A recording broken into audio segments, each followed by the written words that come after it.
किल्ले लोहगड मावळ प्रांतातील असलेला रक्षक छत्रपती शिवाजी महाराजांनी हा किल्ला 1657मध्ये स्वराज्यात सामील करून घेतला. सुरतच्या पहिल्या मोहिमेत सर्व मिळालेला खजिना याच किल्ल्यावर ठेवण्यात आला होता. या गडाचे मुख्य वैशिष्ट्य म्हणजे विकट आणि भक्कम असलेला विंचूकडा. या किल्ल्यावर जाण्यासाठी आपल्याला पहिल्यांदा लोणावळा स्टेशनला यायचं. लोणावळा स्टेशनवरून आपल्याला लोकल ट्रेन पकडायची आहे. पुढे मळवली स्टेशनला उतरायचं आहे. मळवली स्टेशनला आल्यावरती बाहेर आपल्या रिक्षा स्टँडवरती आल्यावर 300 ते 400 रुपये आकारले जातात ते गडाच्या पायथ्यापर्यंत. पुढे आपण गडाच्या पायथ्याला येऊन पोहोचतो व गडाच्या आपल्या सुंदर पायऱ्या नजरेस पडतात. थोडं पुढे आपल्याला तिकीट गड नजरेस पडते. प्रति व्यक्ती 25 ते 20 रुपये आकारले जातात. पुढे आल्यावर आपल्याला गडाची तटबंदी व भक्कम बुरुज असे नजरेस पडतात. त्यापुढे आपल्याला गडाचा पहिला दरवाजा म्हणजे गणेश दरवाजा नजरेस पडतो. दरवाजाच्या आत आल्यावर आपल्याला शिवकालीन तोफा नजरेस पडतात.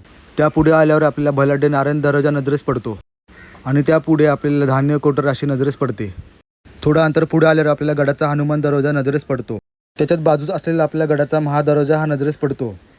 गडाच्या माथ्यावरती आल्यावर आपले जुने समाधी स्थळ नजरेस पडते. समाधी स्थळाच्या बाजूस असलेला एक जुने राजगृह नजरेस पडते. राजगृहाच्या वरती असलेल्या आपल्या जुन्या तोफा नजरेस पडतात. त्यापुढे आपल्याला घोड्याच्या पागा नजरेस पडतात.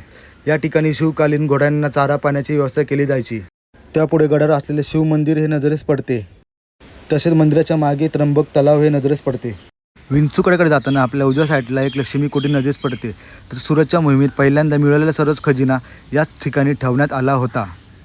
किल्ल्याच्या शेवटच्या पॉईंटला विकट आणि भक्कम असलेला हा विंचूकडा नजरेस पडतो. तुम्हाला हा व्हिडिओ आवडल्यास नक्की आपल्या पेजला सपोर्ट करा. भेटूया पुढच्या व्हिडिओमध्ये.